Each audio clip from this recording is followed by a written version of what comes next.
आप सब लोगों को मैं ये बताना चाहता हूँ कि मैं आज यहाँ पे हड़प्पा के बारे में आपको पढ़ा चुका हूँ और मोहनजोदड़ो के बारे में पढ़ाने चला हूँ। ठीक है, तो हम सबसे पहले बात यहाँ पे करते हैं कि मोहनजोदड़ो की खोज, फिर उसके बाद स्थिति, फिर उसके बाद नाम। ठीक है, मोहनजोदड़ो की खोज कब की गई थी? 1922 ईस्वी में मोहनजोदड़ो की खोज की गई थी। और किसने किया था इसको? राखलदास बनर्जी ने इसकी खोज किया था। अब यहाँ पे बात करता हूँ ये कि मोहनजोदड़ो की जो खोज हुई थी ये पीसेस में क्वेश्चन पूछा गया है। ठीक है, अब स्थिति की बात करते हैं। ये दो भाग में तोड़ते हैं आपका। एक होता है नदी, दूसरा होता है स्थान। नदी, किस नदी के किनारे पाया गया? मोहनजोदड़ो किस नदी के किनारे पाया गया? आपका सिंधु नदी के दाएं तट पर पाया गया। सिंधु नदी के दाएं तट पर पाया गया। ठीक है, और यहाँ पे ये बता रहा हूँ कि स्थान कहाँ पे पाया गया? पाकिस्तान के सिंध प्रांत के लरकाना जिले में पाया गया। ठीक है, मोहनजोदड़ो पाकिस्तान के सिंध प्रांत के लरकाना जिले में पाया गया। ठीक, और बताता हूँ यहाँ पे इसका नाम क्या है। इसे मृतकों का टीला कहते हैं, या दुर्ग के टीले का नाम क्या था? इसे स्तूप का टीला कहते हैं, या मौत का टीला इसे कहते हैं। ठीक है, तीन नाम इसके हैं, ध्यान दीजिएगा आप लोग। एक बहुत नोट पॉइंट की बात कर रहा हूँ यहाँ पे। जो सिंध प्रांत का क्षेत्र था, सिंध नदी का जो क्षेत्र था, ये इतना उपजाऊ था, इतना उर्वरक था इसका, इतना उपजाऊ था कि इसे क्या कहते थे? खलिस्तान या सिंध का बाग कहते थे। खलिस्तान या सिंध का बाग कहते थे। ठीक है, और एक बात और आपको बताना चाहता हूँ, इसके प्रमुख स्थल। यहाँ पर एक विशाल स्नानागार पाया गया। ठीक है, इस विशाल स्नानागार की लंबाई 55 मीटर, चौड़ाई जो है 33 मीटर है।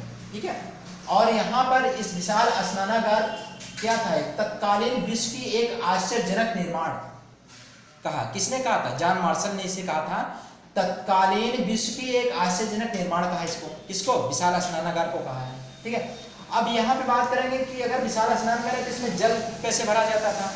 जल की आपूर्ति कैसे होती थी? कुएं के माध्यम से इसमें जल भराव किया जाता था।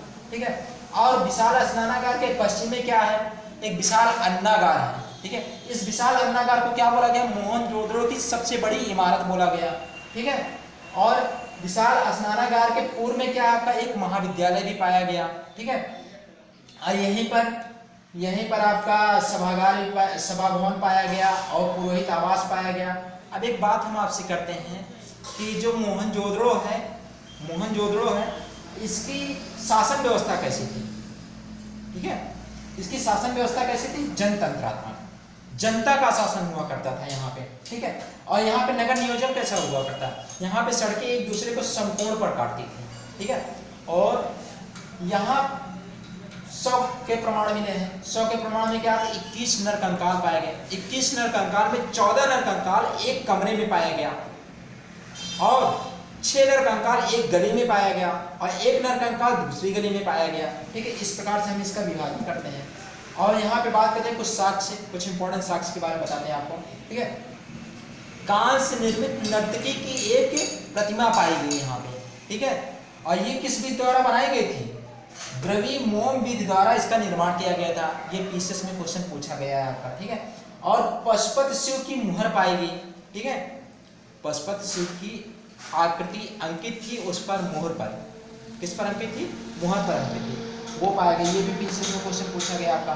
कुबड़ वाले बैल की आकृति की मुहर पाई गई, ये भी क्या है? पीसेस में क्वेश्चन पूछा गया है।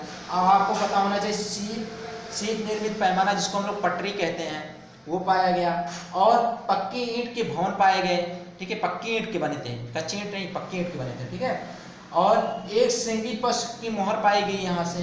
ठीक है, एक गिलहरी के प्रमाण पाए गए, और यही इतना नहीं, मेसोपोटामियाई मूल की बेलनाकार मोहरें भी पाई गई। इसे ये सिद्ध होता है कि मोहनजोदड़ो का जो व्यापार हुआ करता था वो विदेशों में भी हुआ करता था।